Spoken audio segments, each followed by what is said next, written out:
tarde! Começa agora mais um chá de redação, nosso encontro marcado aqui às quartas-feiras, às 13 horas. Boa tarde, Rebeca, boa tarde, Ana, sejam muito bem-vindos. Esse podcast, mais uma vez a gente adora, é o nosso encontro marcado, eu adoro esses meninos. Eu sou a Rayane Oliveira, sou tutora pedagógica aqui do quadro, e eu tô aqui com pessoas ótimas, o Pedro e o Baltazar. Fala oi, gente! Oi, gente, tudo bem? Sou o Pedro, monitor de linguagens aqui do quadro, e estou pronto para mais um papo. Hoje o tema me agradou bastante, então espero que seja bom para vocês também. Ei, gente, aqui é o Balt, coordenador do Núcleo de Redação. Como é que vocês estão? Uau! Eu hoje talvez tenha sido a primeira vez que eu vim preparado. Não sei, talvez teve algum outro dia também, porque eu vi no Instagram, eles estão colocando no Instagram. Aí eu vi e falei, tá, legal, hoje a gente vai falar sobre isso. Bacana, gostei também muito do tema. Eu acho que é muito importante, não só para quem faz vestibulares que cobram obras obrigatórias, mas também para alunos do Enem, que podem surfar nessa onda aí também e achar aí um repertório bacana. Mas antes, eu não vou ficar falando muito, porque senão eu já devo estar até atropelando esse para variar. Mas eu amo, para variar, mas eu amo. Mas antes da gente falar, né, gente, o tema de hoje é como eu posso usar as obras literárias na redação.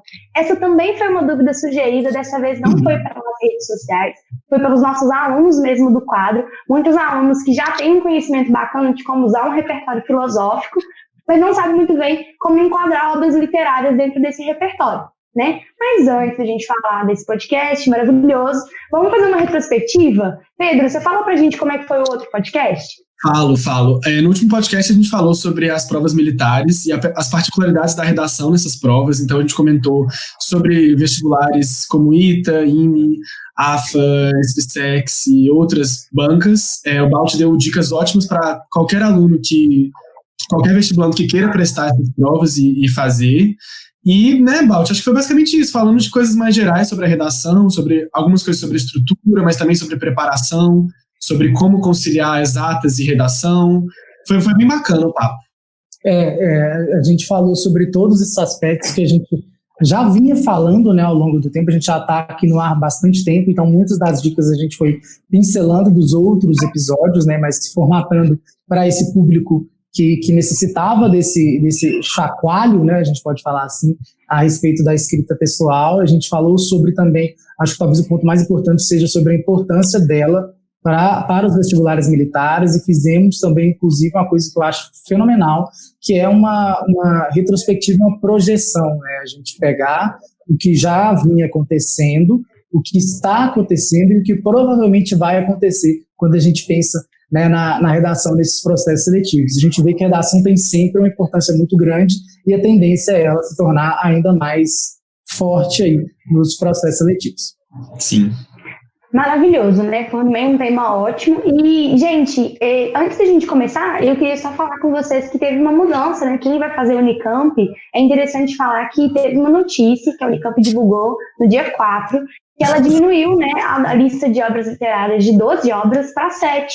E aí no site direitinho você encontra essa informação e a lista, atualizada. Mas eu tô falando isso para lembrar vocês da importância de seguir o Instagram do quadro, Mesmo quem não é aluno.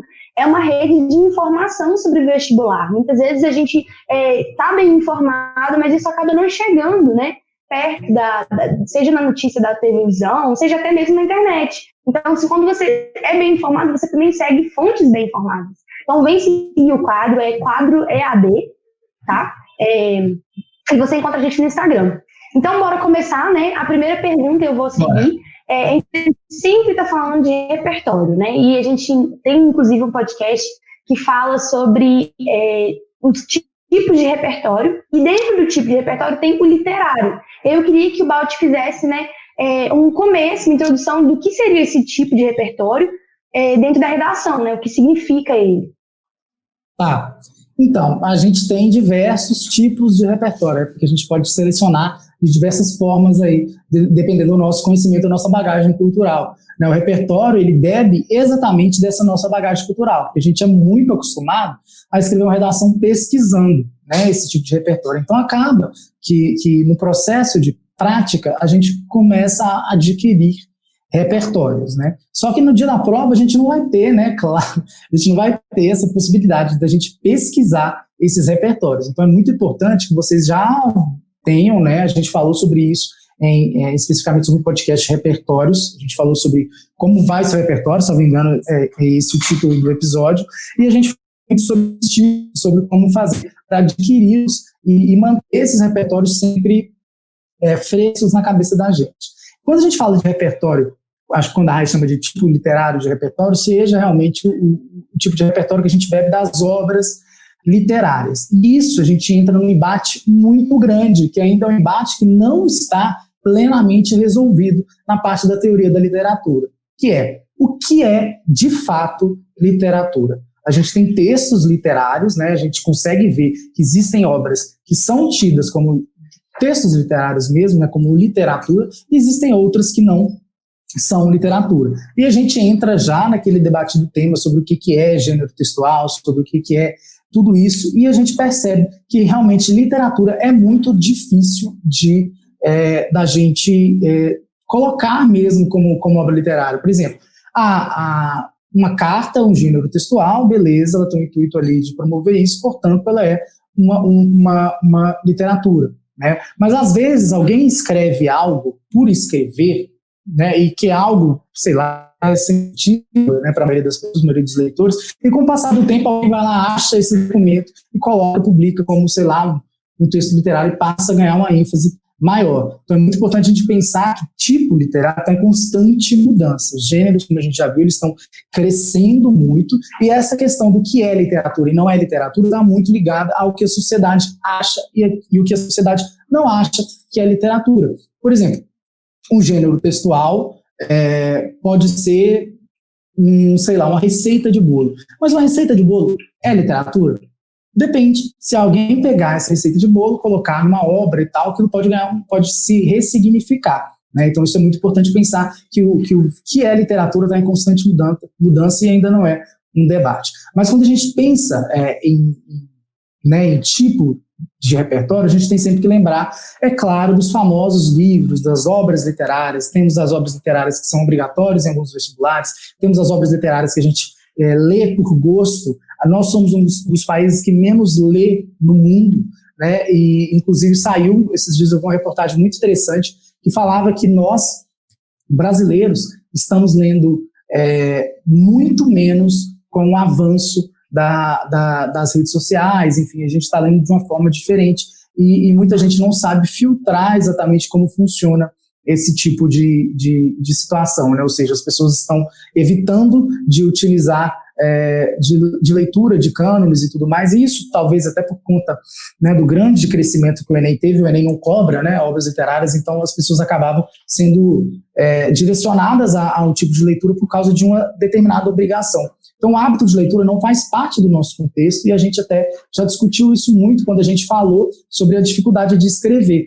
A dificuldade de escrever está muito ligada à falta de leitura, né? Então a gente pensar, por exemplo, que nós somos o 8º país com maior índice de analfabetismo no mundo, ou seja, a gente está atrás de países muito pobres, né? A gente está atrás de países que, se a gente for olhar a questão de PIB, eles estão muito atrás da gente. Então não faz muito sentido nós termos uma economia tão boa. Nós somos sim uma economia boa, se a gente pegar, né, o contexto geral aí de PIB, de economia em amplo sentido, né, em macro sentido. É claro que essa economia ela não é distribuída, então a gente entra na questão da desigualdade social, que é diferente, né? Nós temos uma economia boa, mas essa economia não é redistribuída de uma forma inteligente. Então a gente percebe que nós temos um índice de analfabetismo muito grande, então difícil ler, tá? E quando a gente pensa em graus de analfabetismo, principalmente, né, o analfabetismo funcional, que não é muito comentado, né, não é muito entendível, não é muito falado mesmo, né, na vida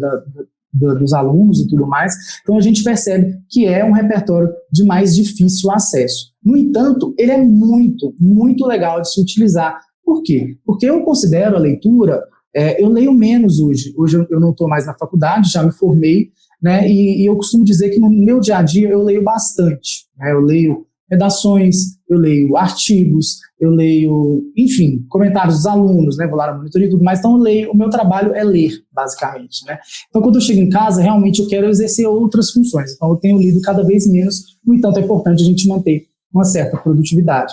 Agora, voltando à pergunta, que eu acho que eu praticamente fiz uma palestra aqui sobre uma coisa que não foi perguntada, perdão, mas voltando à pergunta, tipos literários de repertório são esses, são repertórios que a gente bebe nessas obras ficcionais ou não, que são consideradas atualmente literatura, tá bom? Então é muito importante que a gente se abra, né, realmente para esse tipo de repertório, porque eles podem engrandecer muito, não só a redação, mas nosso senso de interpretação e também, é claro, a nossa natureza, o nosso lazer, nosso prazer na leitura. É possível, é válido, beleza?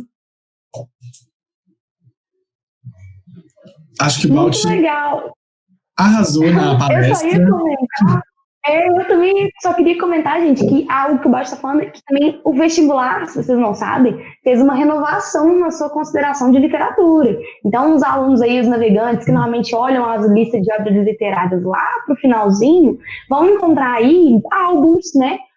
Vão encontrar outros tipos de obras que vão ter que dar conta de ouvir para poder fazer essa interpretação. Então, já cabe pegar agora. Então, se você está assistindo a gente e seu vestibular cobra a lista de obras literárias, a nossa dica é que você já procure certinho, né? Porque já devem ter divulgado.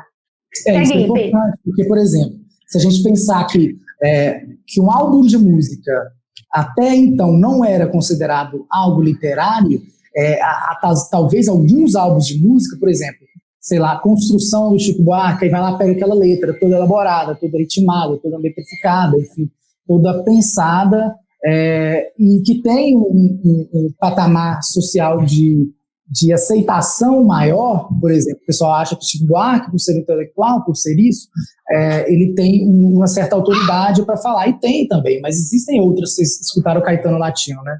Falando do Chico Buarque, o Caetano reagiu. Calma, Caetano. Aí, a gente tem perdi a linha, mas a gente tem essa consideração elitista do que é literatura ou não. Ou seja, a mesma coisa que para um artista pode ser considerada literatura, tira lá, transforma num poema, por exemplo, essa mesma coisa pode não ser considerada literatura por outro viés, porque o artista não é cultural o suficiente, ou seja, isso aí está baseado também em status social, se a gente pensar, né, nessa elitização da música. Então, a música como um todo, isso entra, é claro, nossos queridos Racionais, que estão nas obras literárias obrigatórias da Unicamp, ainda permanecem mesmo depois desse recorte, né, que eles deram agora. Então, a gente tem que lembrar que literatura realmente é muito ampla e que a gente não pode julgar determinadas obras por não serem literárias, né? Legal, sim, ótimo adendo. Eu amei. E os vestibulares têm um papel importante nessa definição, porque acaba que eles refletem a postura das academias responsáveis pelas bancas desses vestibulares sobre o que é literatura, né? Antes, Carolina Maria de Jesus, autora de Quarto de Despejo, não era considerada literatura pelos grandes círculos acadêmicos. Foi uma luta, assim, para colocar ela dentro de uma lista, né? Eu acho que falar que ela está no cânone atualmente ainda é complicado, porque isso não foi 100% aceito, mas colocá-la, sim, é uma coisa muito recente, apesar dela ter escrito nos anos 50, né? Então, Balti, eu vou puxar para a próxima pergunta, que você já antecipou um pouco, mas falando sobre essas bancas mesmo. Além de Unicamp, temos FUVEST, UFO, a Faculdade, a Federal de Santa Catarina, do Paraná, o UERJ, o UEL, que são bancas que cobram obras literárias obrigatórias. Uhum. E aí eu queria perguntar como que usar as obras literárias da própria prova na redação pode ser um destaque para o aluno nessas provas, e como que em provas que não cobram obras isso também pode ser um elemento de diferenciação de um aluno na hora do texto. Como que o corretor enxerga esse repertório? O corretor ama uma obra literária, gente. Quando vocês colocam uma obra literária para ele, porque vamos pensar, o corretor geralmente é alguém que é muito ligado a livros. Concordam comigo? Geralmente é alguém que faz letras, alguém que está lá estudando. Na grade de letras, a gente é obrigado a ver literatura portuguesa, literatura brasileira. Então, a gente aprofunda muito dentro da literatura, mesmo se os nossos aspectos forem outros, né? Se você quiser entrar lá para linguística, por exemplo, e tudo mais.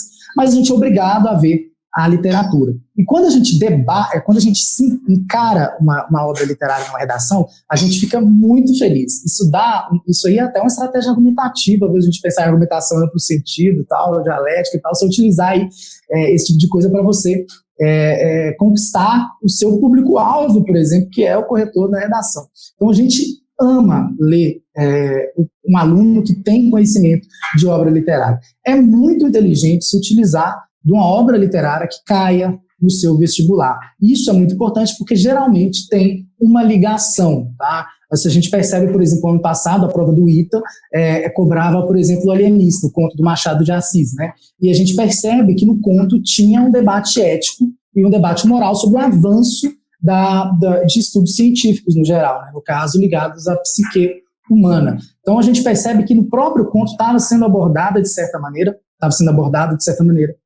o tema. Então seria um ótimo repertório para você utilizar para o embasamento da sua argumentação, por exemplo, né? Então essa dica é maravilhosa. Já que você tem que ler a obra para o seu vestibular, vamos manter no seu estudo, né? Eu sempre peço para os alunos lerem as obras, né?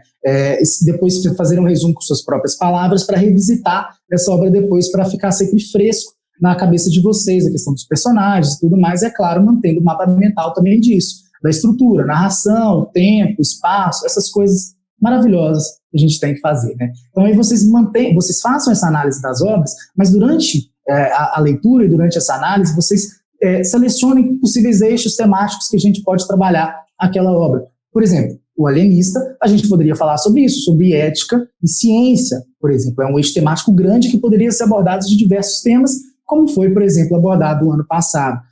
A gente pode trabalhar também sobre sanidade mental, né? Também é algo que é trabalhado lá dentro da obra. A gente pode trabalhar sobre manipulação, né, e controle da sociedade, por exemplo, que é algo que aconteceu por meio da ciência na obra fictícia, né, fictícia não sei por que eu fiz isso aqui, ela é fictícia sim, não tem aspas, né? Fictícias do Machado de Assis, né? Então a gente tem um leque de oportunidades e de temas muito grandes quando a gente pensa nas obras literárias daquele vestibular. E já que você vai ter que ler mesmo não gostando, você vai ter que ler, talvez seja muito interessante manter esse registro, e o corretor dessas bancas vai ficar muito satisfeito de ver que você compreendeu aquela obra, não só para aquilo que eles pediram, mas vocês extrapolaram a interpretação e utilizaram ela para também ajudar na argumentação de vocês durante a redação. Isso é interdisciplinar, isso é maravilhoso, isso aí é inteligência e estudo mesmo no máximo sentido, ou seja, você está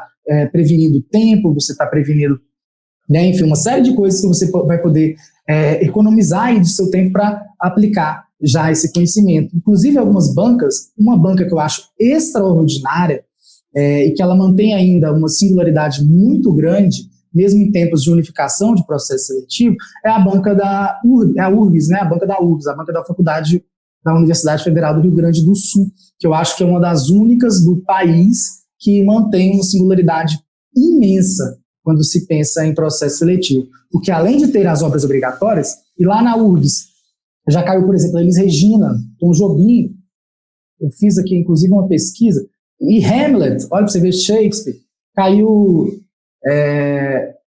Adélia Prado, Chico Buarque, Construção, como eu estava falando mais cedo, né? E a gente tem, inclusive, não só cobra obras distintas, como é aconselhável, tá? Nesse caso, é muito aconselhável que você utilize alguma dessas obras na sua redação, porque faz parte do diferencial, que é uma banca que tem uma dissertação totalmente diferente, onde a personalidade ela é validada, onde a gente tem 60 linhas para escrever um texto dissertativo, onde você tem que colocar um regionalismo maior, né? A gente sabe que o pessoal do Rio Grande do Sul valoriza muito a história, a cultura, né, daquele microespaço. Quando eu falo microespaço, falo do Estado mesmo, em consonância, né, em contraste com o Brasil, ou seja, o regionalismo ali é muito forte. Então, às vezes, não é só aconselhado, como obrigatório. Então, a gente tem sempre que validar muito o edital que a gente está percebendo e conhecer muito o processo seletivo que a gente está vendo. Isso é, inclusive, uma das coisas que quando a gente conversa com os alunos na tutoria, né, Rai, os alunos falam, eu quero Unesp, Unifesp, Unicamp, que mais? USP, né, e vai falando todas as universidades ali do conjunto ali de São Paulo, ali do Sudeste e tal, só que não levam em conta que são vestibulares muito distintos, são vestibulares que cobram ênfases diferentes em uma série de conteúdos. Então é muito importante delimitar um foco para que a gente não fique perdendo muito tempo, né, tentando nos adequar a esses conteúdos e perdendo tempo em absorção realmente de conhecimento mesmo, no sentido estrito mesmo, né, das disciplinas e aquilo tudo que a gente tem que ver, né? Mas, já que a gente está falando, gente, não sei se estava para vocês aí no finalzinho, mas leiam o edital, é isso que o Balt terminou e respondeu lindo, né? E agora, Balt, eu queria saber um pouquinho mais da técnica que a gente vai precisar para colocar essas informações na redação. Porque primeiro você não está falando, né, de uma citação, você está falando de uma obra que às vezes você tem que resumir ali, você tem 30 linhas, então quanto que isso vai levar do meu argumento às vezes, né? O quanto que eu tenho que colocar de informação de uma obra para que seja validado o meu argumento? Entendi. Isso é muito legal. A gente tem que realmente estipular algumas estratégias para fazer isso. Porque a gente não pode delongar demais apresentando essa obra literária, porque senão a gente vai perder linhas. E a gente também não pode falar menos, né, deixando um detalhamento grande ali, argumentativo a respeito daquilo. Então é muito importante que a gente pense que a gente tem aí pelo menos, vamos pensar em média geral, a gente tem 2 a 3 linhas para apresentar isso e depois a gente tem que conectar isso com o nosso ponto de vista. Então você faz sim a síntese da obra, autor, tudo mais, né? A gente tem que falar sobre isso, a gente tem que mostrar realmente um detalhamento sobre isso, mas a gente tem que dar ênfase apenas ao ponto, tá? ênfase, não é questão que a gente tem que falar somente disso. A gente tem que fazer uma ênfase do ponto que é importante para o nosso ponto de vista. Porque aí depois você finaliza com uma citação indireta, por exemplo, né? Citação indireta, para quem não sabe ainda, é uma citação que a gente não vai falar na íntegra do que o autor falou, porque é muito difícil, né, a gente decorar exatamente o que o autor ou a autora falaram, né? Então é muito importante a gente pensar nisso. Aí vocês têm que conectar melhor esse argumento com um ponto de vista. Aí vocês vão dar ênfase nisso na hora que estiver falando da obra e depois explicar exatamente por que aquilo é importante para o seu ponto de vista. E é ótimo a gente pensar, por exemplo, quando a gente pensa numa comparação. A gente faz uma comparação entre a ficção e a realidade. Isso é uma ótima forma da gente fazer isso, ou seja, da gente colocar essa obra literária junto com o nosso ponto de vista, beleza? Então a gente utiliza essa comparação e, é claro, a gente deixando a nossa tese muito bem delimitada, utilizando de adjetivos, advérbios, para a gente mostrar a gravidade tal daquela situação na vida, no panorama geral da nossa realidade mesmo, tá? Então acho que isso é muito importante. Sim. Realmente, a forma de usar esse repertório é muito importante, porque você não pode só soltar uma coisa que você gosta, uma referência que você acha bonito, sem que isso tenha uma verdadeira relação com a sua dissertação, né? E você tem que lembrar que você não vai colocar uma coisa narrativa, você vai falar assim: então Pedro Bala, citando Capitães da Areia, Pedro Bala estava correndo pelo subúrbio da Bahia, não sei o quê. Não é para você colocar uma coisa narrativa, ficcional dentro da sua redação, é para você encaixar uma referência ao livro dentro da dissertação, mantendo o gênero que aquela banca pede, senão pode ser considerado até fuga, né, do gênero, que te penaliza bastante. E Pedro, aproveitando só esse momento, outra coisa também é não exceder o que a gente acha que o livro está falando, né? Às vezes a gente opta por uma opinião um pouco contracorrente sobre o que aquele livro ou obra literária está querendo dizer, e é sempre bom a gente ter algum tipo de validação, né? Será que outras pessoas tiveram essa perspectiva? Será que eu não fui além, às vezes uma metáfora, alguma coisa que aconteceu e eu pego aquilo e levo como uma verdade? Então, lembrar desse limite também dentro da obra. É igual filósofo, você não quer dizer uma coisa que a pessoa não quis dizer, senão você perde sua autoridade total. Beleza? Sim. E tem que ter um filtrozinho aí também para ver a situação que está acontecendo, se ela é de fato usável, né, na redação. É muito importante que a gente sempre coloque no filtrozinho daquele que a gente já ensinou aqui em outras épocas, né? Esse repertório é legítimo, ele é pertinente e eu vou saber relacionar ele direitinho com o que eu estou falando. Se a gente passar esse repertório por esse filtro e ele ser barrado em alguma das esferas dessas perguntas, a gente não deve utilizar esse repertório. Sim. Balt, eu vou puxar para as últimas 2 perguntas, já emendando uma na outra, para a gente bater um papo mais leve, inclusive tem a ver com a pergunta da Rebeca. Oi, Rebeca, tudo bem? Ela falou: Oi, Balt, poderia ilustrar e exemplificar modos de uso das obras literárias dentro de um contexto, de um tema? Então, o que a gente pode tratar agora, acho que é uma pergunta que eu recebo muito na monitoria. Vale tudo na hora de citar obra literária? O que é literatura? A gente já começou discutindo sobre isso, né? Uma discussão aí de séculos, né, na teoria da literatura, desde desde a poética lá de Aristóteles, a gente está discutindo o que vale como literatura e o que não vale. Então, você falar sobre isso, né, o que é mais bacana, mais interessante para usar como repertório, e tentar dar umas dicas. Eu separei algumas coisas também, se quiser compartilhar, né, se der para compartilhar aqui, sobre temas e obras, ou algumas referências interessantes para tratar de certos assuntos típicos da redação. O que você tem a dizer para a gente sobre isso? Tá. Rebeca, eu não preparei nenhuma ilustração, exemplificação sobre como utilizar esse modelo literário, mas tem uma redação Nota 1000 que é muito famosa, que é de um youtuber. Ele acabou virando youtuber por causa da redação Nota 1000, pela excelente nota de matemática dele, que ele teve, que é o Lucas Felp.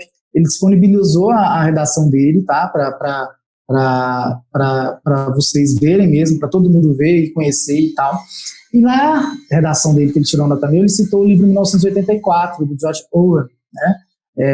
E ele utilizou exatamente disso que eu falei, né, fazendo o contraste entre ficcionalidade e realidade. Isso é um ótimo jeito. Ele começou a redação dele com isso, salvo engano, então ele utilizou essa obra literária para contextualizar o tema. Não necessariamente precisa ser assim. Você não precisa sempre colocar uma obra literária na sua introdução para você contextualizar esse tema. Você pode utilizá-la no seu parágrafo de desenvolvimento para você tratar melhor alguma consequência de alguma situação ou a causa de outra. Por exemplo, só para te dar um exemplo, a gente pensar, por exemplo, o Pedro falou isso sobre alguns eixos temáticos de livros, tudo mais. Se a gente estiver falando, por exemplo, dessa questão de cada vez mais as crianças estarem amadurecendo mais rápido, né, por exemplo, a gente pode pensar no livro Capitães de Areia. A gente pode pensar que a causa desse amadurecimento pode ser sim a desigualdade social, porque crianças pobres têm que trabalhar, por exemplo, mais cedo, né? Então a gente utiliza o Capitães de Areia, inclusive no livro tem mostrando muito disso no começo do livro, sobre crianças que precisam trabalhar para própria subsistência e tudo mais, e a gente pode utilizar isso falando, né, exatamente sobre isso. Você coloca lá, você vai já ter topicalizado lá a sua causa, por exemplo, de tal situação lá na sua introdução. Aí no seu desenvolvimento você vai aprimorar isso, né? Você vai falar como que essa causa aconteceu e você pode falar sobre essa desigualdade utilizando o livro Capitães de Areia, beleza? Ela respondeu dentro de um contexto, dentro de um tema. Basicamente é isso, você pode utilizar tanto no seu desenvolvimento quanto na sua introdução, lembrando sempre da gente colocar, né, quem é o autor, qual é o nome daquela obra, por que ela é importante e tal, e fazer esse contraste, fazer por meio de analogia. Inclusive tem, né, um coletivo muito famoso para a gente utilizar com isso, analogamente, né, que a gente vai fazendo esses contrastes, então de maneira análoga e tal, aí a gente escolhe qual coletivo melhor para vocês, mas dando realmente, mostrando realmente que isso é uma comparação, tá? Que é por meio de uma comparação que a gente vai estar juntando o aspecto ficcional e o aspecto da realidade, utilizando desse repertório para fundamentar seu ponto de vista, para exemplificar essa situação no âmbito ficcional, tá? Também é legal e possível, beleza? Sobre o restante, Pedro, você falou o quê? Que a gente pode trabalhar eixos temáticos, é isso?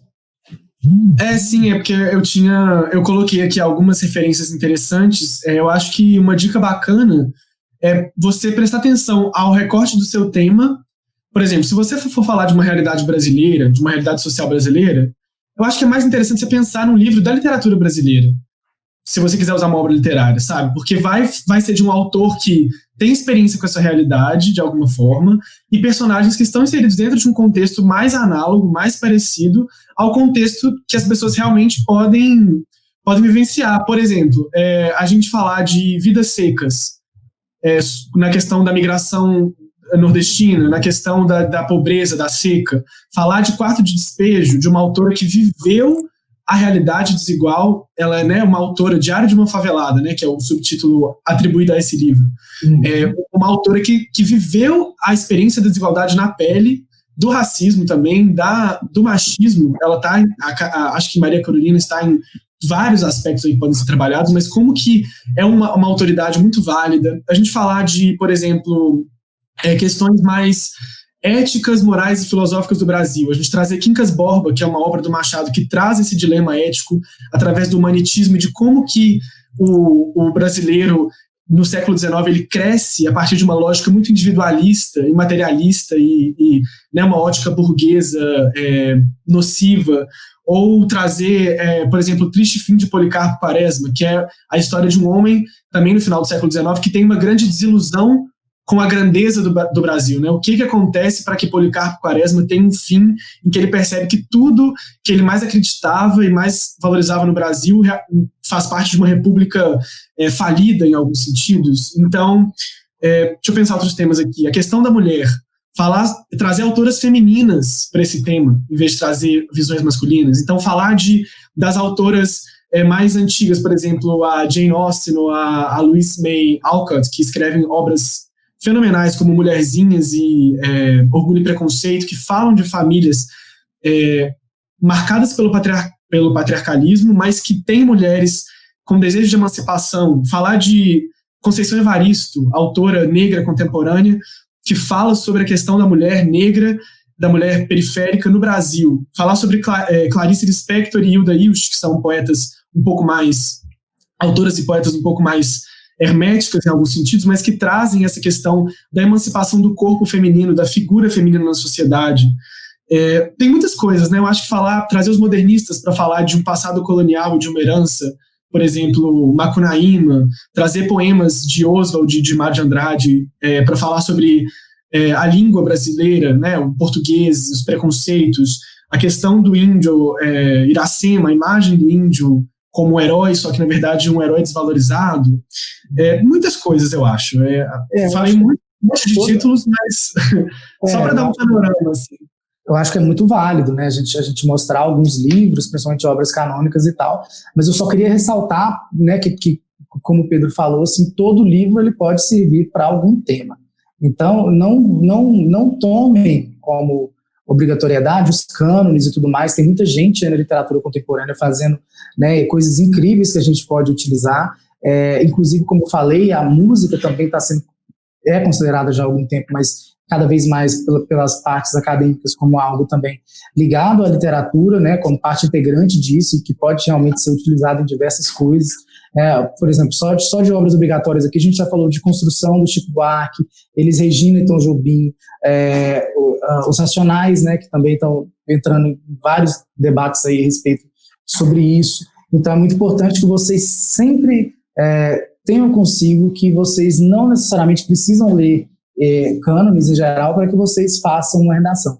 Repertório, como eu disse, é uma bagagem cultural, está ligado à bagagem cultural, e a gente vai lendo conforme a gente vai gostando, conforme o vestibular, como a gente falou, de vocês cobram e tudo mais, mas sempre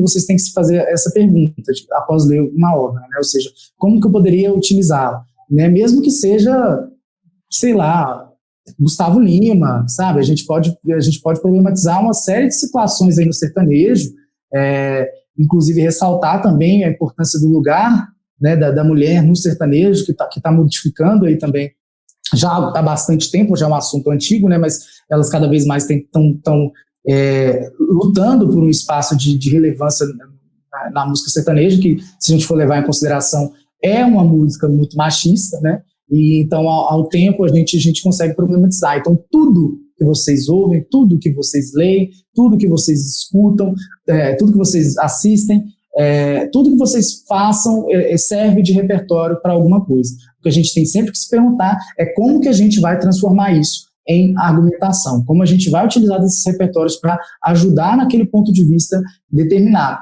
E para isso, gente, é preciso muita prática, sabe? É preciso muita reflexão e é preciso vocês realmente trabalharem isso da melhor forma, verem se vocês estão realmente sabendo utilizar isso na sua redação, porque uma coisa é colocar isso na sua cabeça, outra coisa é passar isso para o papel. E essa parte aí muito é o corretor que vai poder ajudar vocês, né? Ou seja, ele que vai olhar para aquilo e vai saber se você dosou muito ou colocou pouco aquilo que era importante para defender seu ponto de vista, viu, gente? Então, assim, é maravilhoso a gente pensar, né, nessas obras canônicas e tudo mais, mas não se sintam obrigados, somente se vocês tiverem que ser obrigados mesmo a ler aí para o processo seletivo de vocês. Mas vamos lendo aí com prazer e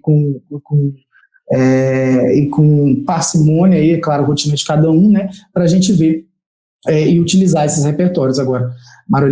Maria Carolina de Jesus, Conceição Evaristo, são escritoras maravilhosas, que têm muito o que dizer, e a própria Maria Carolina de Jesus, ela é uma escritora que, como o Pedro falou mais cedo, que ela não tem, ela enfrentou muito preconceito na parte da escrita, porque ela não escrevia de acordo com a gramática tradicional, né? Então, aos poucos, ela foi ganhando esse espaço, né? E que ela conquistou assim, com uma honra muito grande. Hoje ela é patrona de diversas situações, né? E é muito legal a gente pensar realmente na literatura contemporânea e na literatura feminina, principalmente, porque por muito tempo a gente ficou nessa coisa de Machado, de Graciliano, de Gregório, né, de Padre Antônio Vieira, tudo mais, e a gente esqueceu, e a gente acaba não dando ênfase necessária para as escritoras também, que são muito legais, né? Sim. Vamos puxar o Bora, Rai. Antes, Vamos, eu amei. Pode falar. Eu amei, gente. Toda vez que falou do feminino, falou de trazer mulheres. Se vocês quiserem indicar ou pedir indicações desse tipo de coisa, a gente tem a comunidade para os alunos quadro, né? Então, nossos alunos que estão nos assistindo aí, eu não tenho um lugar na plataforma que eu possa pedir ou colocar essa discussão, tem a comunidade. Você entra lá, coloca. Eu tenho certeza que vocês mesmos, alunos, vão poder trocar tanta experiência e também tantos livros, né? Que cada um sabe um pouquinho. Pode falar, Pedro, e a gente faz o bora. Sim, eu ia só falar que uma coisa muito interessante que o Balt levantou, falando dessa questão do sertanejo, foi um exemplo de que você não precisa necessariamente tratar a literatura com a perspectiva das obras, mas pode tratar a literatura como fato cultural, como repertório na sua redação. Então, tipo assim, você tratar de um fato cultural associado à literatura ou à produção artística, produção musical, por exemplo, a ascensão do funk como ritmo mais difundido assim nos círculos musicais populares brasileiros. O que isso revela de um comportamento social? Como que isso acaba virando um grito de resistência também da favela? E como que isso pode ser incorporado de uma forma preconceituosa por pessoas que não entendem essa realidade? Então, outros fatos culturais, né? Como que a literatura LGBT, por exemplo, lembrando da Bienal do ano passado, que teve aquela censura horrorosa a uma HQ porque tinha um beijo homossexual, pensar em como que essa literatura LGBT está ganhando espaço nos motivos sociais. Então, acho que como uma coisa mais ampla é bem legal. Isso tem tudo a ver com o nosso Bora, né, Rai? Sim, e a gente escolheu o Bora para ter a ver com obras literárias mesmo, tá? Porque a gente quis manter esse tema, que é muito interessante, e então a gente ficou com o título do Bora, o papel da literatura na formação de valores da sociedade. Então a gente tem aqui o papel da literatura e a sociedade, e seus valores. Então eles estão literalmente assim, o próprio título já te diz que o papel a literatura tem um papel influenciando os valores da sociedade. Então, não vai ser legal você ir nessa contracorrente, né? Não adianta você falar assim, não, literatura não é importante para a sociedade. O próprio título já traz essa importância. E aí, eu, como boa professora de história, né, gente, eu tô aqui para isso, eu quero trazer muita visão histórica da literatura. O surgimento da literatura, né, é muito peculiar, porque ele vai antes mesmo, assim, a literatura, ela vai, Heródoto foi o primeiro contador de histórias, e ele foi o primeiro também historiador.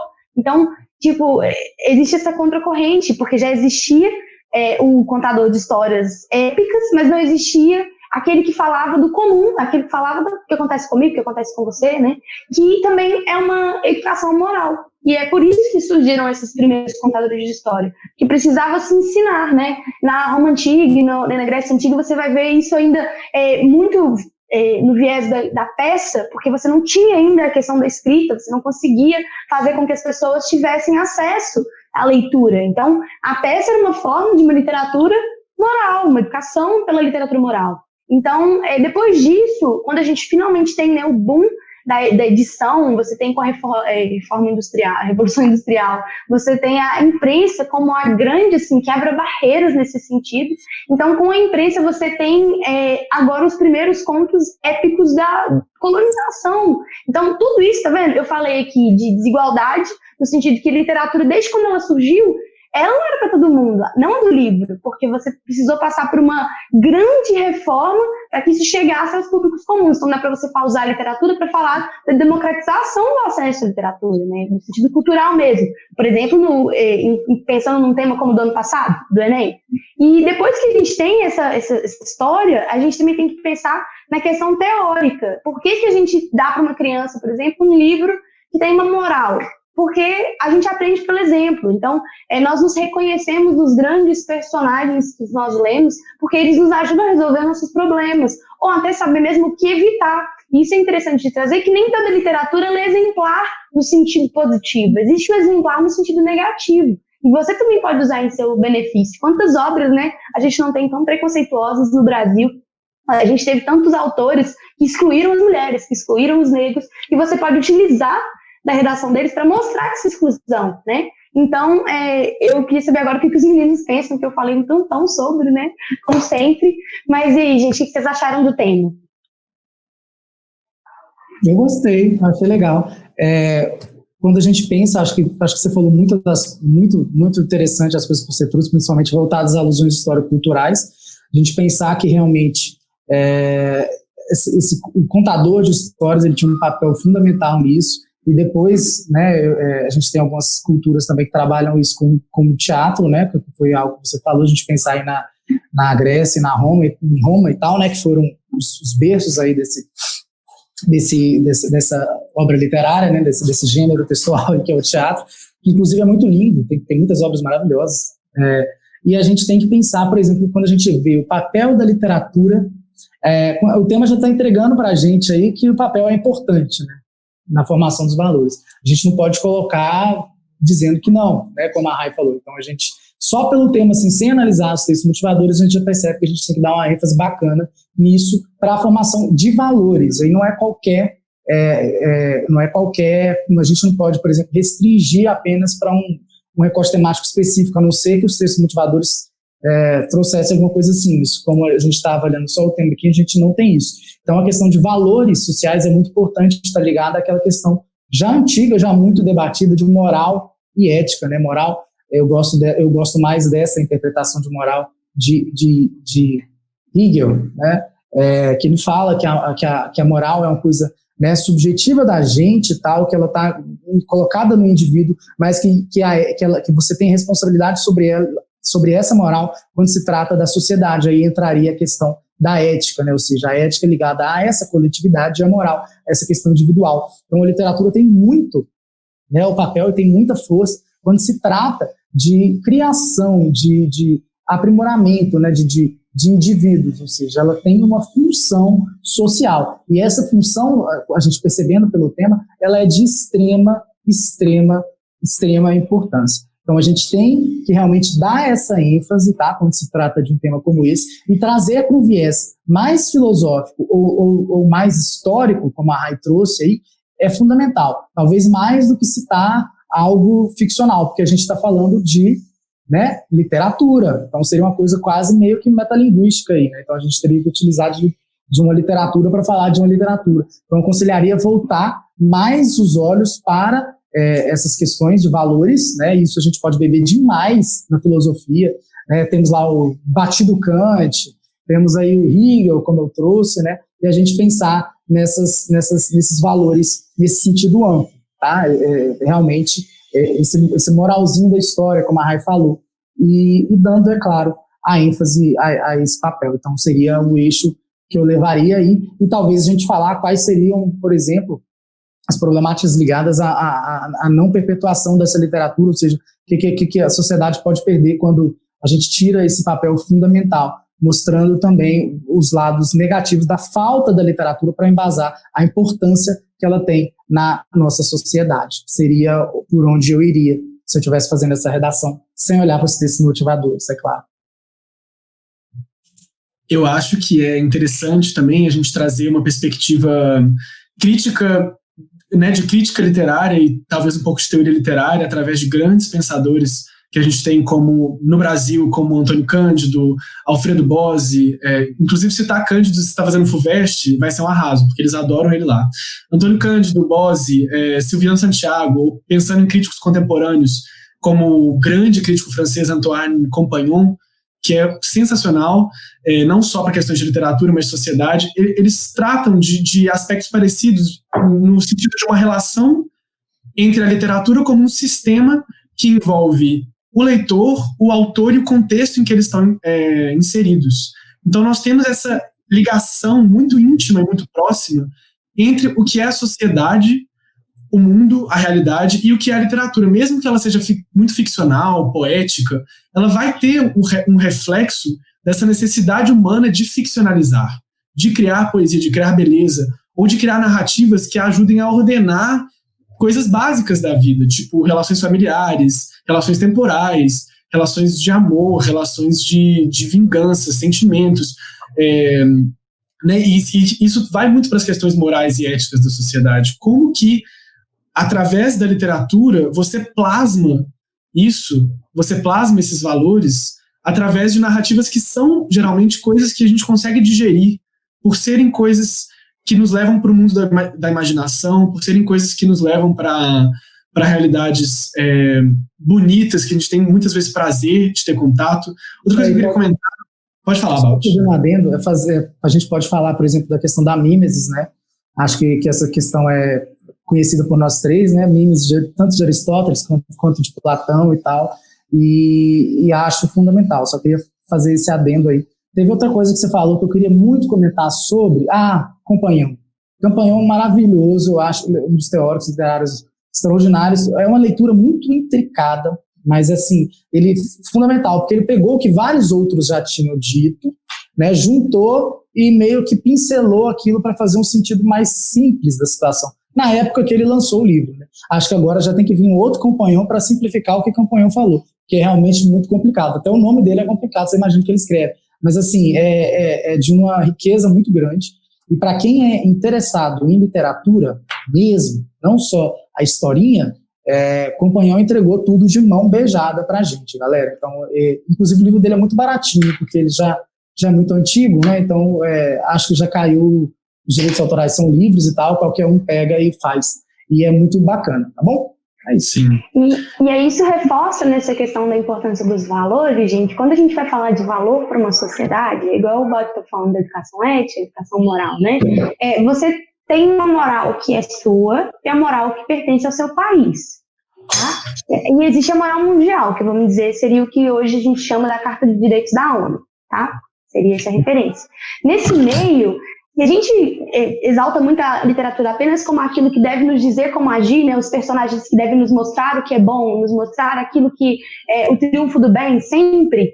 A gente cai num buraco também que não é interessante. Então devemos censurar obras que não têm esse viés, vamos censurar obras que não mostram o triunfo do bem, obras que vão, às vezes, na verdade, no sentido de denunciando, né? Elas não estão, nem toda literatura ela é exemplar nesse sentido, eu acabei de falar, né, se ela é positiva ou negativa. Então, nesse sentido, entendendo a complexidade de fazer arte e complexidade também de você educar de forma moral. A educação moral ela não é simples, ela não pode ser simplesmente você, quando a gente vai trazer a sensibilidade do mundo da Hannah Arendt, ou até falar sobre o sistema formal de educação, ela é coletivo, então não vai ser simplesmente alguém te entregando um livro que você vai ter uma educação moral. Então, é como a gente trabalha esses livros que também é importante, né? A gente vê quantas obras aí não são demonizadas por terem mulheres no poder ou demonstrar um outro tipo de triunfo do bem. Então, no meio dessa discussão toda dentro dos valores, a gente tem que saber que não necessariamente temos que excluir aqueles livros que não falam dos valores que nós gostaríamos. Esses livros eles podem servir como um contra-exemplo e trazer isso na sua redação. Pode, por exemplo, citar o caso de Roraima, né? Foi com o STF, uma briga gigantesca, querendo excluir vários livros. Foi Machado, foi livro de vários clássicos, né? Por causa desse motivo. Para a gente ressaltar isso que a Rai está falando, eu acho fundamental que a primeira parte da censura, né, Rai? Quando a gente percebe que há um regime totalitário, o primeiro ataque é na literatura, porque ela representa um grande mecanismo educador, né? E quando a população é educada, a gente percebe que há geralmente oposição muito mais forte ao governo, né? Governo com G maiúsculo nesse caso, no sentido de nação, né? Então aí a gente percebe que é realmente o primeiro lugar. Então sempre que chegar no lugar e falar assim, tal filósofo não pode, exemplo, Marx, né, que é um filósofo que coitado, desde que ele é vivo, ele é atacado, acho que nunca vai acabar, e falar que outro pode, por exemplo, John Locke, tal, não sei o quê, a gente percebe que há uma ferramenta de censura, sim, tá bom? Então, o pensamento ele deve ser construído na obra por meio de um educador que tenha moral e ética para falar sobre moral e ética, né? Então, acho que isso aí talvez seja o aspecto mais fundamental aí da situação. Eu queria fazer só um adendo para a gente encerrar já, né? Para a gente puxar no colher de chá e terminar o podcast, que é propor uma reflexão para quem está nos assistindo sobre, né? Porque às vezes você fala assim, não, mas literatura, eu nunca gostei de ler, eu nunca tive, não percebo essa influência dos livros na minha vida, não tem nada a ver, a sociedade e tal, mas a literatura, ela penetra na nossa vida das formas mais diversas. Às vezes você está ouvindo um rap do Emicida e tem uma literatura, tem referências e coisas da literatura. Às vezes você está ouvindo um caso que seu avô está contando e ali tem uma contação de história que usa procedimentos literários e traz referências de lendas, sei lá, da Europa medieval, e você nem sabe. Então, é muito interessante pensar como que realmente esse sistema da literatura, esse poder da mímese, essa necessidade humana de ter uma relação com as coisas que ela conta, com as coisas que saem do plano do somente material e somente pragmático e objetivo, como que isso é muito poderoso na nossa sociedade. Então, valorizem a literatura e aproveitem esse mar de conhecimento e de beleza que a gente tem a favor da sua própria vida, do seu espírito e na sua redação também, que vai ser só um caminho mais certeiro para uma nota altíssima. Pode seguir para a colher de chá agora, Balt. Gente, leiam livros e, tipo assim, tô com dúvida, como é que eu vou fazer para poder pensar que contexto é esse? Se pergunte, coloca no lugar do personagem, a arte é isso mesmo, a literatura é isso mesmo. Que tipo de conflito esse personagem tem? Como que eu posso relacionar isso ao que eu conheço da minha sociedade? Começa pequeno, aos poucos vai ficando mais fácil. À medida que você conhece, mais repertório, beleza? Beijo! Tchau, tchau, gente. Vou passar a palavra para o Balt, então. E foi um prazer estar com vocês nessa bela tarde de quarta-feira. Gente, uau! Que tema maravilhoso. Eu amei com todas as forças do meu coração. E antes de eu falar qual será a colher de chá, quero fazer um apelo aqui a todos vocês.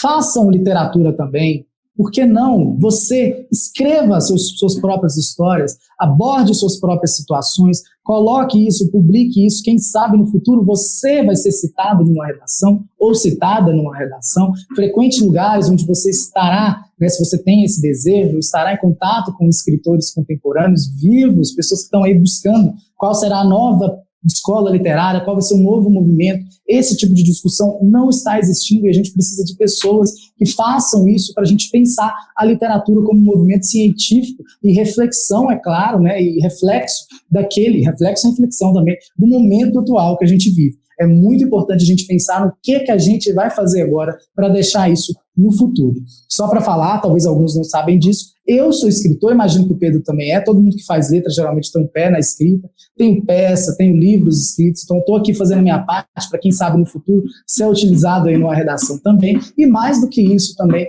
tocar e encantar alguns de vocês, porque literatura é mais do que vestibular, literatura é ferramenta de desenvolvimento pessoal, tá bom? Então continue lendo e para hoje vou indicar, claro, um livro, e vou indicar um livro de uma brasileira, que é a Laerte, que ela tem um livro que chama A Andorinha, eu inclusive tenho aqui autografado, que fala sobre esses valores morais nossos de uma forma bem lúdica, de uma forma bem tranquila e, é claro, com toda a genialidade que essa chargista tem na nossa sociedade. Então, leia Laerte, que ela é fenomenal, principalmente, é claro, esse livro que não é tão conhecido, que é A Andorinha. Temos a participação de Gabriele, nossa corretora. Beijo, Gabriele, obrigado por estar aqui com a gente, e grande beijo para todo mundo, e até a próxima, quarta-feira, às 13 horas.